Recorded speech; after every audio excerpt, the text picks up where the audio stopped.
வணக்கம்.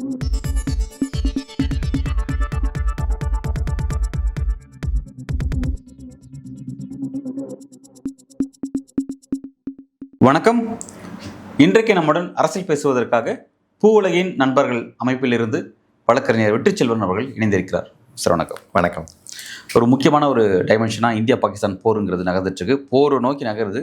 அட்டாக் பதில் அட்டாக் நடந்திருக்கு. ஜம்மு அண்ட் காஷ்மீர் நடந்த தாக்குதலுக்கு பதில் அட்டாக்காக ஆப்ரேஷன் சிந்தூர் நடந்து முடிஞ்சிருக்கு. இப்போ அதை தொடர்ந்து எல்லையில் பதட்டமான சூழல் ஒன்று போயிட்டுருக்கு. மாற்றி அட்டாக்ஸ் இருந்துகிட்டே இருக்குது. எல்லையோர மாநிலங்கள்லாம் ஒரு தீவிரமான ஒரு பதட்டத்துக்குள்ளான விஷயமா மாறி இருக்குது. ராஜஸ்தான் வரையும் அந்த பரபரப்பு போயிட்டே இருக்குது. இந்த விஷயங்கிறது அடுத்த கட்டமாக எதை நோக்கி நகருங்கிறது நீங்கள் எதிர்பார்க்குறீங்க? எப்படி நகருன்னு கணிக்கிறீங்க? அதாவது ஒரு பெரிய அளவிலான ஒரு கன்வென்ஷனல் வார் நோக்கி நகரம். அதாவது இப்போ நம்ம முப்படைகளும் தாக்குதல் நடத்தக்கூடிய ஒரு நிகழ்வுக்கு நகருமா அப்படின்னு கேட்டிங்கன்னா, தற்போதைய சூழலில் அதற்கான வாய்ப்புகள் இல்லை அப்படின்னு தான் பார்க்குறோம். குறிப்பிட்ட டார்கெட்டடான இடங்கள் மட்டும்தான் தாக்குதல் நடத்தப்படுகின்ற வேலை தான் இப்போ இந்தியா செஞ்சுருக்காங்க. ஸோ அதற்கான ஒரு பதில் தாக்குதல் ரிட்டாலியேஷன் அப்படிங்கிறது இப்போ பாகிஸ்தான் தரப்பில் இருந்து இருக்கக்கூடிய எல்லையோர பகுதிகளில் தாக்குதல் நடத்தப்பட்டிருக்கு. ஸோ எல்லையோர பகுதிகளில் எந்த எல்லையோர பகுதியிலும் தாக்குதல் நடத்தலாம் என்கின்ற வகைகள் தான் அந்த சார்ந்திருக்கக்கூடிய பகுதியில் இருக்கிற இடத்து மக்கள்லாம் பாதுகாப்பாக இருக்கணும்னு சொல்லிட்டாங்கன்னா அச்சுறுத்தலுக்கான விஷயங்கள்லாம் அறிவுறுத்தப்பட்டிருக்கு. ஸோ இந்த வார் இன்னும் எஸ்கலேட் ஆகுமா அப்படின்னா இப்போதைய சூழ்நிலையில் ஆவதற்கான பாசிபிலிட்டிஸ் இல்லை. ஏன் அப்படின்னா இப்போவுமே இன்டர்நேஷ்னல் லெவலில் மற்ற நாடுகள் இதில் தலையிட ஆரம்பிச்சிட்டாங்க. ஏன்னா இன்னொரு கான்ஃப்ளிக்டை தாங்கிக் கொள்கின்ற அளவில் நம்மளுடைய பூமி இல்லை. ஸோ அதனால் மற்ற நாடுகளுடைய உடனடியான தலையீடுகள், அவங்களுடைய பேச்சுவார்த்தை சார்ந்தக்கூடிய விஷயங்கள் இதில் நகர்றதுனால இந்த வார் இன்னும் கொஞ்சம் அதிகரிப்பதற்கான, இந்த போர் மேலும் அதிகரிப்பதற்கான ஒரு வாய்ப்பு இல்லை அப்படின்னு தான் நான் நினைக்கிறேன். இது அடுத்த கட்டத்துக்கு நகராது நீங்கள் சொல்கிறீங்க. பட் பாகிஸ்தான் என்ன சொல்கிறாங்கன்னா, இதோட பதிலடி நாங்கள் கொடுப்போம் அப்படின்னு சொல்லிட்டு பிரதமர் ஷபாஸ் ஷெரீப் சொல்கிறாரு. சொல்கிறது மட்டும் இல்லாமல் பாகிஸ்தான் ராணுவம் எல்லையில் அட்டாக் பண்ணிகிட்டே தான் இருக்காங்க. தற்போதைக்கு வரைக்கும் பார்த்தீங்கன்னா ஏதாவது ஒரு அட்டாக் நடந்துகிட்டு இருக்குது. ஸோ இது அடுத்த கட்டத்துக்கு போகிறதுக்கான முயற்சியை பாகிஸ்தான் இனிஷியேட் பண்ணுற மாதிரி இருக்குது. நீங்கள் அது இல்லைன்னு மறுக்கிறீங்களா? இல்லை, இப்போ இதில் அடுத்த கட்டம் என்ன அப்படிங்கிறதா இருக்குது. இப்போ அதாவது என்னென்னா, நிறைய இப்போ மீடியாஸில் நம்ம தாக்குதல் அப்படி இப்படி நம்மளோட மனம் அப்படின்னு நம்ம பேசுவோம். அடுத்த கட்டம் அப்படிங்கிறது என்ன நம்ம மீன் பண்ணுறோம் அப்படிங்கிறது. இப்போ நமக்கு பாகிஸ்தானுடைய ஏற்கனவே நமக்கு 60s வார் நடந்துக்கு 2 தடவை நம்ம போர் புரிஞ்சிருக்கோம். கார்கில் வார் அப்படிங்கிறது நடந்திருக்கு. கார்கில் வார் அப்படிங்கிறது ஒரு ஃபுல் ஃப்ளெஜ்டான ஒரு கன்வென்ஷனல் வார் கிடையாது. ஒரு குறிப்பிட்ட நிலப்பகுதியை நம்ம கட்டுப்பாட்டில் மீண்டும் கொண்டு வருவதற்கு நடத்தப்பட்ட ஒரு ப்ரிஸ்கிரைப்டாக இருக்கக்கூடிய ஒரு வார் அப்படிங்கிறது தான் குறிப்பிட்ட நோக்கத்தோடு நிகழ்த்தப்பட்ட ஒரு நிகழ்வாக இருந்துச்சு. ஆனால் அதை தாண்டி நம்ம ஒரு எல்லை இல்லாமல் தொடர்ச்சியாக ஒரு நீடித்த நிலையில் ஒரு போரை கொண்டு வருவதற்கான ஒரு பாசிபிலிட்டிஸ் இப்போ இருக்கா அப்படிங்கிற அந்த சென்ஸ்ல தான் பேசணும். ஒரு கன்வென்ஷனல் வார் அப்படின்னா என்ன அப்படின்னா, முப்படை தாக்குதலும் இருக்கும். வான்வழி தாக்குதலாகவும், தரைப்படை தாக்குதலாகவும், இல்லை கடல் வழி தாக்குதல், இந்த 3 கேட்டகரி. இப்போ இந்த 3 கேட்டகரி ஆஃப் தாக்குதல் நடத்துவதற்கான ஒரு பாசிபிலிட்டிஸ் இப்போ உடனடியாக இருக்குதா அப்படிங்கிற அந்த அளவுக்கு வார் எஸ்கலேஷன் நடந்திருக்கா அப்படின்னு கேட்டிங்கன்னா இல்லை. ஸோ அடுத்த கட்ட நடவடிக்கை என்பது அதுவாக தான் இருக்கும். அப்படி ஒரு நிலைக்கு நாம் போகிறோம் அப்படின்னா தென் அது எப்படி நடக்கும், எப்படி உருமாறுங்கிறத நம்ம ப்ரெடிக்ட் பண்ண முடியாது. அது போகாத முன்னாடி வரைக்கும் தான் நம்ம ஓரளவுக்கு இது குறித்தான ப்ரெடிக்ஷன்ஸ் இதெல்லாமே பண்ணலாம். அப்படி ரொம்ப ஒரு ஃபுல் எஸ்கலேட்டடான ஒரு கன்வென்ஷனல் வார் நோக்கி நடத்துகிறோம் அப்படின்னா இப்போ இருக்கக்கூடிய நடவடிக்கைகள் நிச்சயமாக போதுமானது. இந்த பாதுகாப்பு ஒத்திகை அப்படிங்கிறது நிச்சயமாக போதுமானதில்லை. இது ஒட்டுமொத்தமான இந்தியாவுக்கு நாம் இன்னும் அதிகமாக கொடுக்க வேண்டியிருக்கும். அதிக அலர்ட்னஸ் நாம் செய்ய வேண்டியது இருக்கும்.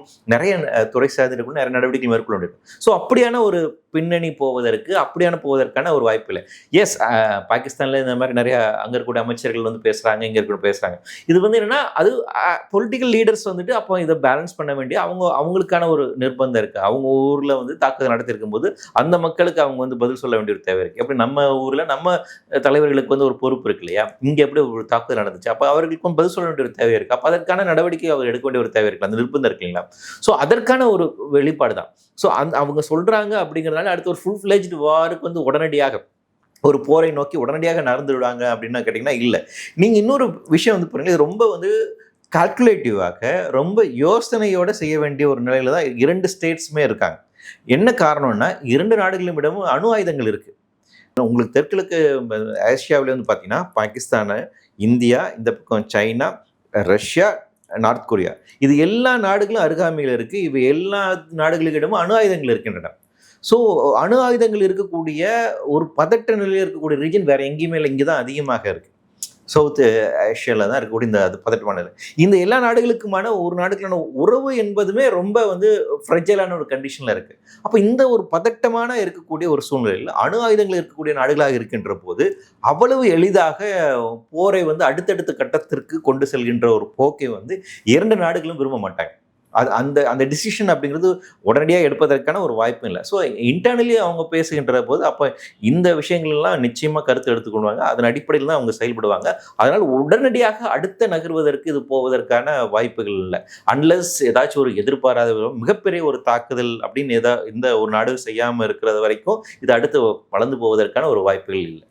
இந்த போர் குறித்து இந்த விஷயத்த வந்து ஆய்வு செய்யக்கூடிய சில வல்லுநர்கள் என்ன சொல்கிறாங்கன்னா வந்து பாகிஸ்தான் வந்து அப்படிங்கிறது பார்த்தீங்கன்னா ஒரு நிறைய பாணி தான் இருக்காங்க. அவங்களுக்கு பெரிய அளவில் வந்து எந்த விதமான ரெவன்யூ சோர்ஸும் கிடையாது, இந்தியா மாதிரி எதுவும் கிடையாது, இழப்பதற்கு எதுவும் இல்லை அப்படின்ற ஒரு இடத்துல இருக்கக்கூடிய ஒரு நாடாக இருக்குது. ரெண்டாவது அவங்க வந்து அவங்க மீது இந்த மாதிரியான ஒரு அட்டாக் பண்ணது அப்படிங்கிறது அவங்களுடைய அந்த நாடே வந்து பார்த்தீங்கன்னா வந்து ராணுவம் தான் அந்த நாடு அப்படிங்கிற மாதிரி தான் அதோட அடையாளமாக இருக்குது. அப்படி இருக்கும்போது அதன் மீது ஒரு அட்டாக் அப்படிங்கும்போது அவங்களுக்கு சுயமரியாதை பிரச்சனை இருக்குது. ஸோ வந்து இலக்கு எதுவுமே இல்லாதனால வந்து எந்த அளவுக்கு எக்ஸ்ட்ரீம் போக வாய்ப்பு இருக்குது அப்படின்றதுனால அணு ஆயுதத்தை பயன்படுத்த வாய்ப்பு இருக்குது அப்படின்ற விஷயத்தை குறிப்பிட்றாங்க. இதை நீங்கள் அதை நோக்கி நகர்னு பார்க்குறீங்க அல்லது ஜஸ்ட் வந்து அது ஒரு கட்டத்துக்கு மீது இதெல்லாம் அமைதியாக முடிஞ்சிடும் அப்படின்னு நீங்கள் பார்க்குறீங்களா? இல்லை, நீங்கள் சொல்கிறது உண்மைதான்.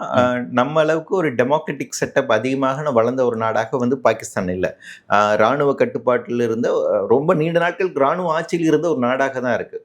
ஸோ பேசிக்கலாக அது வந்துட்டு அவங்களோட அட்மினிஸ்ட்ரேஷன் வந்து ரொம்ப டெமோக்ராட்டிக் கிடையாது. ஆனால் இன்றைய நிலை அப்படி இருக்கிறதா? தொடர்ச்சியாக இருக்கக்கூடிய ஏழ்மை நிலை, அது சார்ந்திருக்கும் நிறைய பாதிப்புகள் அப்படிங்களா தொடர்ச்சியாக பாகிஸ்தான் அடிபட்டுட்டே வர்றதுனால வந்துட்டு உடனடியாக அவங்க போருக்கு போவதற்கான வாய்ப்பு அப்படிங்கிறது தற்போது நிலைமையில ரொம்ப கம்மியான ஒரு விஷயமாக தான் இருக்குது. ஸோ ஆனால் அதே நேரத்தில் வந்து தங்களுடைய ப்ரெஸ்டீஜ் காக்கணும் அப்படிங்கிறதுக்கான சிலது அதில் தான் அந்த வகையில் எங்ககிட்டயும் அணு ஆயுதங்கள் இருக்குது, அதை நாங்கள் சும்மா வச்சிருக்கல அப்படிங்கிற மாதிரி ஸ்டேட்மெண்ட்ஸுமே வந்து கொடுத்துட்ருக்காங்க. ஸோ இதெல்லாம் இருந்தாலும் கூட பாகிஸ்தானுக்குமே வந்துட்டு இது தெரியும், நாம் வந்து ஒரு ஃபுல் ஃப்ளெஜ்டான வாருக்கு போகிறோம் அப்படின்னா அது மிகப்பெரிய சவாலில் தான் போய் முடியும் அப்படிங்கிறது அவங்களுக்கு தெரியாமலாம் இல்லை. ஸோ அது ஒரு நீண்ட நாளுக்கு மிகப்பெரிய ஒரு பிரச்சனையை உருவாக்கும். எனவே அதனால் பாகிஸ்தான் வந்துட்டு அணு ஆயுதத்தை பயன்படுத்துகின்ற அளவுக்கு உடனடியாக போவார்கள் அப்படி அதுக்கான வாய்ப்பு ரொம்ப கம்மி அப்படிங்கிறத இன்டர்நேஷனல் அப்சர்வர்ஸ் நிறைய வந்து சொல்கிறாங்க. Right sir. இப்போ வந்து இந்த விஷயத்தில் ரொம்ப முக்கியமான விஷயம் என்னன்னா, ஃபர்ஸ்ட் அட்டாக் இப்போ வந்து பாகிஸ்தான் வந்து அதாவது பாகிஸ்தானை சேர்ந்த சில தீவிரவாதிகள், பாகிஸ்தான் ஆதரவு பெற்ற தீவிரவாதிகள் அல்லது பாகிஸ்தான் ஆதரவு பெற்ற தீவிரவாத அமைப்புகள் ஏதோ ஒன்று சொல்லலாம். அதுதான் வந்து இந்திய அரசு சொல்லக்கூடியது. இந்த தாக்குதலுக்கு பின்பு, பகல்காம் தாக்குதலுக்கு பின்பு பாகிஸ்தான் இருக்குது அப்படிங்கிறது உறுதியாக நம்புறாங்க. அந்த தாக்குதலை சர்வதேச நாடுகள் பல நாடுகள் கண்டிச்சாங்க. இந்தியா நடத்திய அந்த கவுண்டர் அட்டாக்கை வந்து பல நாடுகள் வந்து கடுமையாக விமர்சனம் செஞ்சாங்க. அப்படிங்கிறது போது இந்தியா செஞ்ச அந்த அட்டாக் அப்படிங்கிறது வந்து ஒரு தீவிரவாதத்தை ஒடுக்கும் நடவடிக்கை அப்படிங்கிறது அதோட பேர். அப்படின்னும் போது உலகமே வந்து தீவிரவாதத்தை ஒடுக்கணும், பயங்கரவாதத்தை ஒடுக்கணும் அப்படின்ற ஒரே ஹேஷ்டேக்ல தான் எல்லாரும் இணைகிறாங்க, உலக நாடுகள் எல்லாமே.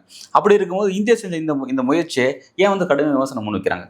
சீனா முன்வைக்கிறாங்க, அமெரிக்கா முன்வைக்கிறாங்க, பல நாடுகளும் முன்வைக்கிறாங்க, ஐக்கிய நாடுகள் சபை கூட முன்வைக்கிறாங்க. ஏன் வந்து இந்த அளவு விமர்சனத்தை முன்வைக்கிறாங்க? அதாவது என்னன்னா, இதில் இரண்டு விதமாக வந்து நீங்கள் பார்க்கணும். வந்துட்டு ஃபர்ஸ்ட் திங் வந்து என்னென்னா, இன்னைக்கு வந்து ஒரு பொருளாதார நெருக்கடி அப்படிங்கிற நிலை வந்துட்டு உலகங்களுமே நிகழ்கொண்டு இருக்குது. ஸோ அது வந்து சம் வே ஆஃப் ஒரு பீஸ் அக்ரிமெண்ட் இருக்கும் போது தான் வந்துட்டு அந்த பொருளாதாரம் அப்படிங்கிறது ஒரு சரியான சீரான ஒரு பாதையை நோக்கி நகரும். இரண்டு விதமான பொருளாதார அமைப்புகள் இருக்குது. ஒன்று வந்துட்டு ஒரு போர் சூழலில் இருக்கக்கூடிய பொருளாதார அமைப்புன்று. இப்போ நீங்கள் நினச்சி பாருங்கள், இப்போ அது குளோபல் சவுத் இருக்கு இல்லைங்களா, அதாவது லாட்டின் அமெரிக்கா, ஆப்பிரிக்க நாடுகள், ஆசிய நாடுகள், இந்த 3 காண்டினென்ட்டில் தான் வந்து அதிகமான கான்ஃப்ளிக்ட்ஸ் இருக்குது. இன்னும் பயங்கரமான எந்தெந்த காண்டினென்ட்ல? 3 தென் அமெரிக்கா, ஆப்பிரிக்கா மற்றும் ஆசியா. சவுத்தில் தான், குளோபல் சவுத்தில் மட்டும்தான். குளோபல் நார்த்தில் வந்து பார்த்தீங்கன்னா உங்களுக்கு கான்ஃப்ளிக்ட் அதிகமாக இல்லை, அதிகமாக அமைதியாக இருக்கக்கூடிய இடம் அது. எக்ஸப்ட் வந்து நமக்கு இந்த உக்ரைன் ரஷ்யா கூட நீங்கள் ஆசியாவை தான் சொல்கிறீங்க இல்லைங்களா. அப்போ அதை தவிர்த்து இது எந்த யூரோப்பிய நாடுலையும் சரி, அமெரிக்கா காண்டினென்ட்லையும் சரி, எங்கேயுமே கான்ஃப்ளிக்ட் அதிகம், ஆர்ம்டு கான்ஃப்ளிக்ட்ங்கிறது இல்லை, பெரிய பரவலாக இல்லை, இங்கே மட்டும் தான் இருக்குது. ஆனால் இந்த 3ஆம் உலக நாடுகளில் பயன்படுத்தப்படுகின்ற வெடிமருந்துகளாக இருக்கட்டும், துப்பாக்கிகளாக இருக்கட்டும், வேற இது எல்லாமே இந்த டெக்னாலஜி இந்த இதெல்லாம் யார் தராங்கன்னா எல்லாமே குளோபல் நார்த்லேருந்து தான் வருது. ஓகே. ஸோ கான்ஃப்ளிக்ட் பேஸ்ட் பண்ணி இருக்கக்கூடிய பொருளாதாரம், அது சார்ந்து இருக்கக்கூடிய வர்த்தகம் அப்படிங்கிறது நடந்துக்கிட்டு தான் இருக்குது. இன்னொரு இடத்துல வந்து பார்த்தீங்கன்னா அமைதியான சூழல் இருக்கின்ற போது இருக்கக்கூடிய வர்த்தகம் அப்படிங்கிற 2 நிலையில் இருக்குது. இப்போ எந்த வர்த்தகம் அப்படிங்கிறது மேலோங்கி நிற்கிறதோ அதை பொறுத்து தான் உலக அமைப்பு, அந்த ஜியோ பொலிட்டிக்கல் இஷ்யூஸ் அப்படிங்கிறது நடைபெறுகிறது. ஸோ அதுதான் பேசிக்காக அது கொடுக்க பிரச்சனை. இப்போ இந்த கான்ஃப்ளிக்டை பொறுத்த வரைக்கும், இந்தியா பாகிஸ்தான் கான்ஃப்ளிக்டை பொறுத்த வரைக்கும், சைனாவாக இருக்கட்டும், ரஷ்யாவாக இருக்கட்டும், அவங்க இந்த போரை விரும்பலை. அமைதியாக விரும்புகிறாங்க. அதே நேரத்தில் 2 நாடுகளுக்கும் அவங்க வந்துட்டு வெப்பன்ஸும் சரி, அதர் ராணுவ தளவாடங்களும் சரி, அது விற்பனை செய்வதற்கு தயாராக தான் இருக்காங்க. இல்லை, இன்னொரு விஷயம், இப்போ வந்து பாகிஸ்தான் வந்து போற விரும்பல நீங்கள் குறிப்பிடுறீங்க. போர் விரும்பல அப்படின்னு குறிப்பிடுற அந்த பாகிஸ்தான், அது உண்மை அப்படின்னா அவங்க அந்த தீவிரவாத ஆக்டிவிட்டிஸை ஒடுக்கி வச்சிருக்கணும்ல, எதுவுமே செய்யாமல் அமைதியாக இருக்காங்க. அப்படி இருக்கும்போது வந்து அவங்க எப்படி அமைதியை விரும்புறாங்கன்றதை நம்ம பார்க்க முடியும் பாகிஸ்தான். நீங்க அது வந்து என்னன்னா, பாகிஸ்தானுடைய பாலிடிக்ஸ் இருக்கு இல்லைங்களா, அது வந்து ஒரு ஒரு தனி அமைப்பினால் கட்டுக்குள்படுத்தக்கூடிய ஒரு அமைப்பாக இல்லை. நீங்க அங்க இருக்கக்கூடிய ட்ரைப் குரூப்ஸ் வந்துட்டு அவங்க தனியா இயங்குறாங்க. இன்னும் சொல்ல போனா பாகிஸ்தானுக்கும் ஆப்கானிஸ்தானுக்குமே பயங்கர முரண்பாடு இருக்கு. அவங்களுக்கும் தலிபானுக்குமே வந்துட்டு பயங்கர முரண்பாடு இருக்குது. அப்போ பாகிஸ்தானுடைய அரசியல் ஸ்டெபிலிட்டி அப்படிங்கிறது ஒரு தனி கட்சியினுடைய ஒரு தனி அமைப்பினுடையமோ இல்லை. யார் எப்போ வந்து அந்த பவர் சென்டர் வந்து அது வந்து மாறிக்கிட்டே இருக்கு. யாருக்கிட்ட அந்த அப்சல்யூட் பவர்ஸ் அப்படின்னு ஒரு சென்டருங்கிறது கிடையாது. அப்போ எந்த நேரத்தில் எந்த பவர் சென்டர் வந்து கை மேலோங்குதோ அதற்கேற்ற மாதிரி நகர்ந்து நடக்குது. அப்போ ஒரு பிராந்தியத்தில் இந்த மாதிரி பயங்கரவாதி தாக்குதல் நடத்தக்கூடிய இல்லை பயங்கரவாத சிந்தனையை வளர்க்கக்கூடிய செயல்பாடு ஒரு பக்கத்தில் நடந்துட்டு இருக்கு. இன்னொரு இடத்துல ராணுவ ரீதியாக இருக்கக்கூடிய ரிஃபார்ம்ஸ் நம்ம ஸ்ட்ராட்டஜிக்காக செயல்படுவோம் அப்படிங்கிற அமைப்பு ஒரு இருக்கு. ஸ்டேட் அப்படிங்கிறது வேறு மாதிரி இயங்கிட்டு இருக்கு. இப்போ இது எல்லாம் சேர்ந்துதான் அந்த குழப்ப நிலையில தான் பாகிஸ்தான் இருக்கு. அப்போ இந்த குழப்ப நிலையை தான் வந்துட்டு அங்கே சுற்றி இருக்கக்கூடிய மற்ற நாடுகள் வந்து பயன்படுத்திக்கிறாங்க.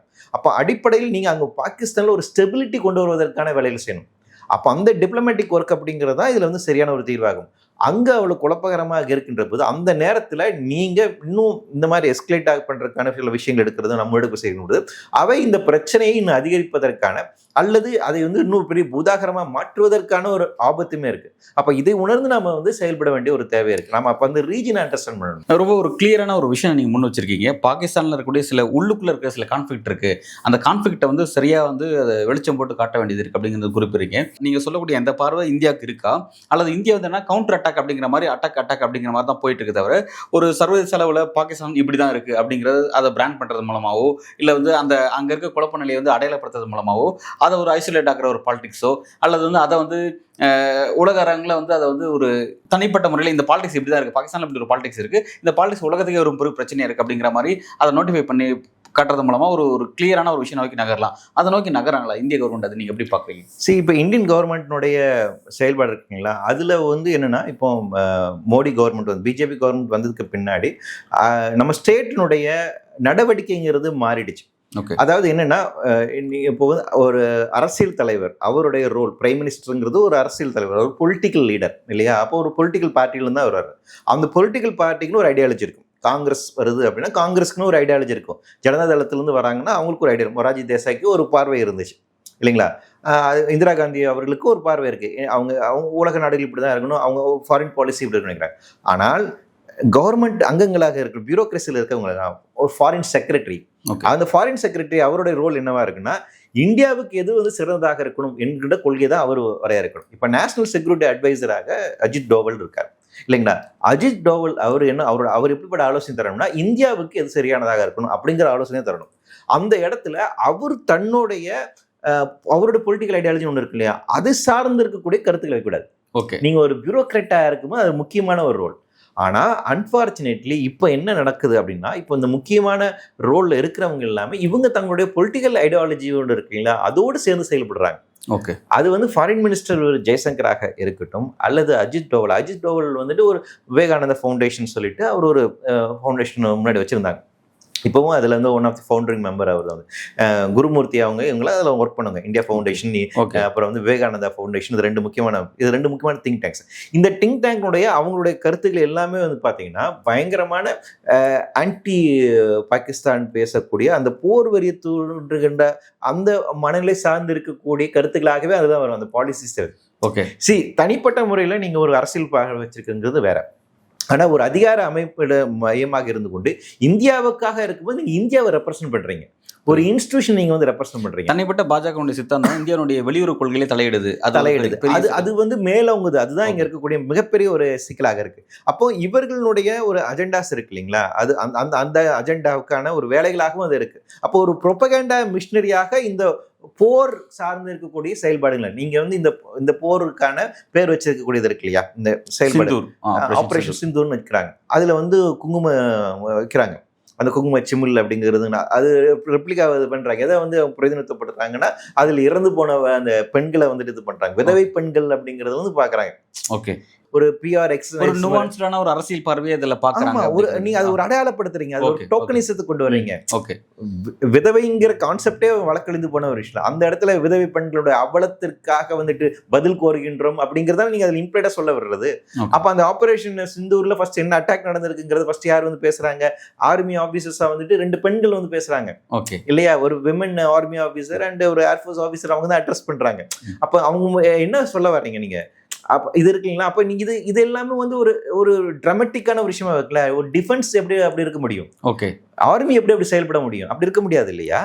அவங்க அது ஒரு பொலிட்டிக்கல் கலர் கொடுக்குறாங்க இல்லையா? இல்ல ஓகே, நீங்க பேர் சொல்றதை நான் புரிஞ்சுக்கிறேன். பட் வந்து ஒரு பெண் அதிகாரி மூலமா அந்த பிரஸ் அட்ரஸ் பண்ண அந்த இன்சிடென்ட் அப்படிங்கிறது பாத்தீங்கன்னா வந்து ஒரு ஒரு ஒரு ஒரு ஒரு மெச்சூர் தன்மான விஷயம். ஒரு பெண்களை வச்சு நாங்கள் பெண்களுக்கான ஒரு ஈக்குவல் ரைட்ஸை கொடுக்குறோம், பெண்களை மூலமா அந்த பிரச்சனையை நாங்கள் அட்ரஸ் பண்றோம் அப்படின்ற அந்த முற்போக்கு பார்வையை கூட அதை பார்க்கலாம்ல. நீங்க ஆபரேஷன் சிந்தூர் அப்படிங்கிறது குங்குமம் அந்த இதுங்கிறது என்னங்க? அது வந்துட்டு என்ன சுமங்கலியான விஷயத்துக்கான ஒரு ரெப்ரிக்கா தானே அது. அதுல அந்த இதுல இருந்து தானே வரீங்க, அந்த இடத்துல தான் நீங்க பண்ண பாக்குறீங்க. சரி, நீங்க ஈக்குவல் ஜெண்டர்ல இருந்து சொன்னீங்கன்னா அது வேற. ஓகே, மென் அண்ட் அப்படிங்கிறதுனா நீங்க சிந்தூர்னு வச்சிருக்க கூடாதுல்ல. விதவைங்கிறது கான்செப்டே வந்துட்டு பெண்களுக்கு எதிரான ஒரு கான்செப்ட் தானே. நீங்க அந்த இதுல இருந்து தான் வைக்கிறீங்க. நீங்க இந்திய பெண் அப்படிங்கிற இந்திய பெண் இப்படிதான் இருக்கணும், பொட்டு வச்சிருக்கணும், குங்குமத்தோடு மங்களகரமாக இருக்கணும் அப்படிங்கிற இடத்துல இருந்து அந்த சிந்தனையில இருந்து வருது. பிரச்சனை உங்களுக்கு அதுதான். நீங்க ஆர்மி அப்படி யோசிக்க முடியாது இல்லையா? ஆர்மி அப்படி இருக்கக்கூடாது இல்லை. அதுதான் சொல்றேன். அப்ப இங்க என்னன்னா இந்தியன் ஸ்டேட் அப்படிங்கிறது, இந்தியன் ஸ்டேட்னுடைய அதிகார அமைப்புகள் அப்படிங்கிறது இங்க வந்துட்டு பொலிட்டிக்கலா இருக்குது, பியூரோக்ரஸி வந்து பொலிட்டிக்கலா இருக்கு, அது சாஃப்ரனைசேஷனா இருக்குது அப்படிங்கிற பிரச்சனை தான் இருக்கு. அப்ப அந்த இடத்துல இருந்தா இவர்கள் வழி நடத்துகிறார்கள் அப்படிங்கிற பிரச்சனை இருக்கு. ராணுவத்துல அதிகமான வந்து இந்த பாஜக ஐடியாலஜி வந்து தலையிட்டு இருக்கு, பாலிடிக்ஸ் தலையிட்டு இருக்கு அப்படிங்கிறத நீங்க வந்து ராணுவம் வந்து சாஃப்ரனைசேஷன் ஆயிட்டு பிரச்சனை முக்கியமான ஒரு விஷயத்தை நீங்க பார்வை முன் வச்சிருக்கீங்க. இது நிச்சயமா யோசிக்க வேண்டிய ஒரு பார்வை தான். இப்போ இதுல இன்னொரு விஷயத்தை கவனிக்க வேண்டியது இருக்கு. இப்போ என்னன்னா, நான் ஏற்கனவே குறிப்பிட்ட மாதிரி பாகிஸ்தான் ஒரு இஸ்லாமிய நாடாக இருக்கிறதுனால அந்த இஸ்லாமிய நாடு அப்படிங்கிறது பாஜகனுடைய ஐடியாலஜிக்கு ஒரு பிரச்சனை அப்படிங்கிறது நீண்ட காலமாக இருக்கக்கூடிய ஒரு கொள்கை ரீதியான பிரச்சனை. அப்படி இருக்கும்போது அந்த பாகிஸ்தானை பழி வாங்குறது நடவடிக்கையோ அல்லது வந்து இந்த மாதிரியான தீவிரவாத ஒடுக்குற விஷயத்தையோ எல்லாத்தையும் சேர்த்து ஒரு கம்பைண்டா நான் ஏற்கனவே குறிப்பிட்ட மாதிரி பாகிஸ்தானை ஐசோலேட் பண்றது மூலமா, உலக அளவில் வந்து அதை வந்து தனிமைப்படுத்துறது மூலம், ஒரு தீவிரவாத நாடா இருக்கு, தீவிரவாதிகளை வளர்க்குற நாடா இருக்கு அப்படிங்கிற மூலமா அதை தனிமைப்படுத்துறது மூலமா அவங்களோட கொள்கையும் சக்சஸ் ஆயிடும். ரெண்டாவது உலக அளவில் அது உலக நாடோட ஆதரவும் கிடைச்சிருமே. தீவிரவாத முத்திரை குத்தும் போது உலக நாடோட ஆதரவும் கிடைச்சிடும். அந்த முயற்சி ஏன் எடுக்கல, ஏன் முன்னெடுக்க மாட்டேங்கிறாங்க? அதான் சொல்றேன். ஏன்னா அந்த மாதிரி டிப்ளமேட்டிக் ப்ராசஸ்ல இதுக்கு ஒரு தீர்வு காணுகின்ற போது நீங்க வந்து மோடி மீதான ஒரு பிம்பத்தை கட்டி வச்சிருக்கீங்களா, அது வந்து உடையல. மோடி வந்துட்டு எப்படிப்பட்ட ஒரு ஆள், அவர் வந்துட்டு விஸ்வகுரு, அமெரிக்காவே வந்துட்டு அவர் வந்து திருப்பி பார்க்க வச்சவர் அப்படிங்கிற ஒரு இதுல இருக்கும்போது இப்போ இவ்வளவு பெருசா நடக்கும். அப்ப அடிச்சா அதை திருப்பி அடிக்கணுங்கிறதான மோடியோட ஸ்டைலா இருக்க முடியும். ஓகே இல்லைங்களா? பேச்சுவார்த்தை நடத்துவது அப்படிங்களா? அதுதான் இங்க இருக்க பிரச்சனை. நீங்க வந்துட்டு ஒரு ஒரு ஆளுமைக்கான ஒரு பிம்பத்தை கட்டி கொண்டு ஒரு தலைமையை நீங்க இது பண்றீங்களா? அப்ப அதை மெயின்டைன் பண்ணணும் அப்படிங்கிறது இருக்கு இல்லைங்களா? அப்போ ஒரு கைப்புள்ளையா இருக்கும்போது கைப்புள்ள வந்துட்டு எவ்வளவுதான் அடி வாங்கினாலும் அவர் கைப்புள்ள தன்னோட ரேஞ்சை வந்து மெயின்டைன் பண்ணணும். ஓகே, இஷ்யூ அதுதான். அப்படி ஒரு தலைவர் இருக்க முடியாது இல்லையா? அப்படி ஒரு ஒரு கான்ஸ்டியூஷனல் அத்தாரிட்டி அப்படி இருந்து இருக்க முடியாது இல்லைங்களா? இல்லை ஓகே, நான் அதை புரிஞ்சுக்கிறேன். இப்போ வந்து ஓகே, ஒரு அட்டாக்கு கவுண்டர் அட்டாக் முடிஞ்சிச்சு, ரைட். ஓகே, இப்போ அடுத்த கட்டத்தை நகரக்கூடாது எல்லாரும் எதிர்பார்க்குறாங்க. இது ஒரு போர் நோக்கி நகரக்கூடாதுன்னு எதிர்பார்க்குறாங்க. ஸோ வந்து இப்போ அதோட அடுத்த கட்ட ஆக்டிவிட்டிஸாக இது இருந்தால் நல்லா இருக்கும்ன்றதை நான் சில முன் வைக்கிறேன். அது என்னன்னா, இப்போ பிரதமர் மோடி வந்து உலக நாடுகள் எல்லாத்துக்கும் பயணப்படுறாரு, பல்வேறு நாடுகளோட உறவை மெயின்டைன் பண்ணுறாரு. அப்படி இருக்கும்போது மற்ற நாடுகளோட ஆதரவை திரட்டிக்கிட்டு பாகிஸ்தானுக்கு எதிராக அதை பயன்படுத்துறது மூலமா, அதை தீவிரவாதன்ற தீவிரவாதன்ற அடையாளப்படுத்துறது மூலமா அந்த ஒரு பாலிடிக்ஸ் சர்வதேச அளவில் ஒரு பாலிடிக்ஸ் முன்னெடுக்கிறது அப்படிங்கிறது அது இன்னும் ஒரு ஒரு தொலைநோக்கு ஒரு நிரந்தர தீர்வு அமையுமே அப்படிங்கறத நான் சொல்றேன். அதை நோக்கி ஏன் வந்து அந்த பார்வையா இல்ல? அதான் சரியானது, அதான் சரியானதும் கூட. அதுதான் அந்த டிப்ளமசி, அந்த ஸ்டேட்மேன்ஷிப் அப்படிங்கிறது பேசிக்கா அந்த பொலிட்டிக்கல் ஐடியாலஜி வந்தவங்களுக்கு இல்லைங்கிறதான் பிரச்சனை. ஓகே, அஸ் அ பொலிட்டிக்கல் பார்ட்டியாக்கு பிஜேபிக்கு அந்த ஐடியா கிடையாது. ஓகே, இல்ல உள்ளுக்குள்ள இப்ப வந்து உள்ளுக்குள்ள வந்துட்டு இப்ப பேச்சுவார்த்தை நடத்தினாலும் கூட வந்துட்டு வெளிப்படையா அவங்க சொல்ல மாட்டாங்க. ஓகே, பிஜேபிக்கு இல்ல. ஆனா வந்து இப்ப மற்ற நாடுகளோட தலைவர்கள் இருக்காங்க, வெளியுறவு கொள்கை கொண்ட தலைவர்கள் இருக்காங்க. இப்போ யூஎஸோட தலைவரோ அல்லது வந்து மற்ற ரஷ்யாவுடைய தலைவர்களோ அவங்களாம் கூட அவங்க இந்த பார்வை முன்வைக்கலாம்ல. இந்த அரசியல் நீங்க முன்னெடுங்க. அதான் நிச்சயமா இந்த போர் வந்துட்டு அடுத்தடுத்து எக்ஸ்கலேட் ஆகுது, இது ரொம்ப ஒரு ஆபத்தான சூழ்நிலைக்கு போகும்போது நிச்சயமா அவங்க தலையிடுவாங்க. இப்ப ஆனா அவங்களுக்கு ஒரு விஷயம் தெரியுது, இது வந்து பெரிய அளவுக்கு அடுத்து நகராது அப்படிங்கிற ஒரு கேள்விலாம் தள்ளி இருந்து பார்ப்பாங்க. இல்ல நகரக்கூடிய ஆபத்து இருக்குன்னா நிச்சயமா அவர் தலையிடுவாங்க. அதான் நான் சொல்றேன், ஃபர்ஸ்ட் இது வந்து நகர்வதற்கான வாய்ப்பு என்பது இல்லை. இங்கே சரி ரைட் நீங்கள் ஒன்று பண்ணியிருக்கீங்க நாங்கள் ஒன்று பண்ணணும் அப்படிங்கிற ஒரு நிர்பந்தத்தில் பண்ண வேண்டியது தான் இருக்குது. டிப்ளமேட்டிக் சேனல்ஸில் இவங்க எக்ஸசைஸ் பண்ணக்கான ரெடியாகவே ஆப்ஷனை கொடுக்கலையே இந்த இடத்துல. சார் இப்போ இந்திய அளவில் வந்து எல்லா இடத்துலையும் போர் ஒத்திகையை பார்க்குறாங்க அப்படின்னும் போது வந்து ஒரு சீரியஸான இடத்துக்கு நகரும் போது அப்போ அதுக்கான வாய்ப்பு இல்லைன்னு நீங்கள் பார்க்குறீங்களா? இந்தியா இருந்தால் அதை நோக்கி அப்புறம் எதுக்காக அந்த ஒத்திகைலாம் செய்யணும்? இல்லை, அதாவது இப்போ போர் ஒத்திகை அப்படிங்கிறது இருக்கு இல்லைங்களா, இவங்க சொல்லக்கூடிய இந்த போர் ஒத்திகை நிச்சயமாக இது வந்து போர் ஒத்திகை நம்ம ஏற்றுக்கவே முடியாது. ஓகே ரைட்டுங்களா. நீங்கள் வந்து இன்னைக்கு வந்து என்னென்னா 2 நாடுகளிலுமே வந்து பார்த்தீங்கன்னா மிசைல்ஸ் வந்து நிறையா இருக்குது. எந்த பகுதி வேணால் தாக்குதல் நடத்த முடியும். இந்தியாவிடம் வந்து பார்த்தீங்கன்னா கிட்டத்தட்ட 3000 கிலோமீட்டர் அளவுக்கு பயணிக்கக்கூடிய அளவுக்கான மிசைல்ஸ் இருக்குது. பாகிஸ்தான்கிட்டையும் கிட்டத்தட்ட 2800 கிலோமீட்டர் அளவுக்கான பயணிக்கின்ற அளவுக்கான மிசைல்ஸ் வந்துட்டு இருக்குது. 2 நாடுகளிடம் வந்து பார்த்தீங்கன்னா ஏறத்தாழ இந்தியாவிடம் 172 அணு ஆயுதங்கள் இருப்பதாக வந்துட்டு ஸ்டாக்லாம் இன்டர்நேஷ்னல் பீஸ் இன்ஸ்டியூட் வந்து அவங்க வந்து ஒரு ஆய்வறிக்கை வந்து தர்றாங்க. பாகிஸ்தான்கிட்ட வந்து 170 இருக்கலாம்னு சொல்கிறாங்க. இந்தியாட்ட 172, அங்கே 170, இவ்வளோ ஈக்குவலா? ஆமாம், ஈக்குவல் பவர். ஓகே ஆமாம். ஸ்டாக்லாம் அணு ஆயுதங்களை பொறுத்த வரைக்கும் 2 பேருக்கும் ஈக்குவல் பவர்ஸ் வந்துட்டு இருக்கு. இதில் வந்துட்டு இந்தியாவோட வந்துட்டு ஏர்கிராஃப்ட் மூலமாக வந்து பாம்பு பண்ணக்கூடிய ரெடி பண்ணுறக்கூடிய கெப்பாசிட்டியில் ஒரு 48 அணு ஆயுதங்கள் இருக்குன்னு சொல்கிறாங்க. மிசைல்ஸ் மூலமாக ஏறத்தாழ ஒரு 80 அணு ஆயுதங்களை வந்துட்டு இவங்க தாக்குதல் நடத்த முடியும். அப்புறம் வந்து சப்மரின் மூலமாக கப்பல் மூலமாக தாக்குதல் நடத்துறதுக்கான இந்த இது இருக்குது. இதே ஆப்ஷன்ஸ் வந்துட்டு பாகிஸ்தான்கிட்டே இருக்குது. கிட்டத்தட்ட அவங்க ஒரு 32 அணு ஆயுதங்களை ஏற்றி செல்வதற்கான ஏர்கிராஃப்ட்ஸ் இருக்குது அப்படிங்கிறத சொல்கிறாங்க. இது எல்லாமே ஸ்டாக்லாமுடைய அந்த இன்ஸ்டியூட்டினுடைய ஆய்வறிக்கையின் அடிப்படையில் நான் சொல்கிறேன். ஸோ அப்போ என்னென்னா நீங்கள் ஒரு ஃபுல் ஃப்ளெஜ்டு வார் போகிறாங்க, அப்போ வந்து மிசைல் தாக்குதல் நடத்துகிறாங்க அப்படின்னா இந்த போர் ஒத்திகைகள்லாம் ஒன்றும் பண்ணாது. அது வந்து நம்மளை பாதுகாத்துக்கிட்டு போகாது. அணு ஆயுத தாக்குதல் நடத்த வேண்டாம். அதற்கு முன்பாக ஒரு மிசைல் தாக்குதல் அப்படிங்கிறது இல்லை. அது நம்ம வந்துட்டு ஈழத்தில் நடந்தது வந்து பார்த்தோம் இல்லையா, பங்கரில் போய் அவங்க எல்லாம் பதுங்கி இருக்கக்கூடியதுன்னு இருக்கு இல்லைங்களா, அந்த ஒரு தாக்குதல், கிளஸ்டர் பாம்ஸை வந்து பயன்படுத்தினது, அதெல்லாமே வந்துட்டு என்னென்னா மக்கள் எல்லாம் கொத்து கொத்தாக சாவாங்க. அப்படியான இழப்பை நம்ம வந்து சந்திச்சிருக்கோம் இல்லைங்களா, நம்ம கண்ணு முன்னாடி நடந்ததாக இருக்குது. அது எல்லாமே ரொம்ப வந்து ஒரு என்ன சொல்ல, நம்ம கற்பனை செய்து பார்க்க முடியாத அளவுக்கான அழிவுகளை வந்துட்டு ஏற்படுத்தும். சிவிலியன்ஸுடைய இழப்பு தான் அதிகமாக இருக்கும். நம்ம வாழ்நாளில் வந்துட்டு போர் பார்க்காத ஒரு தலைமுறை தான் நமக்கு இருக்கு. லாஸ்ட்டாக நம்ம பார்த்தது வந்துட்டு கார்கில் தான். கார்கிலுமே மட்டும் ஒரு குறிப்பிட்ட பகுதியில் மட்டும்தான் இருக்கு. மற்ற எந்த இடத்துலையுமே எந்த விதமான சேதம், எந்த விதமான பிரச்சனையும் இல்லை. இப்போ இந்த இது மூலம் எல்லா இடத்துலையும் நீங்கள் இடத்துல எல்லாம் பவுண்டரிஸ் வந்து பண்ணுறாங்க. வந்துட்டு தமிழ்நாட்டுக்குள்ள வந்து இங்கே கல்பாக்கத்தில் வந்து சரௌண்டிங் ஏரியாஸ் வந்து பண்ணுறாங்க அப்படின்னு. அப்போ என்னன்னா வார் எந்த இடத்துல வேணா நடக்கணுங்கிற எக்ஸ்கலேட் ஆகுது. அந்த ஒரு வார் நோக்கி ஒரு நோக்கி வந்து போறோம் அப்படின்னா தென் இந்த ஒத்திகைக்கெல்லாம் வந்துட்டு எந்த விதமான அர்த்தமும் இல்லை. ஏன்னா அது அந்த நிலைமைக்கு போயிருச்சு அப்படின்னா அழிவு அப்படிங்கிறது பயங்கரமா இருக்கும்.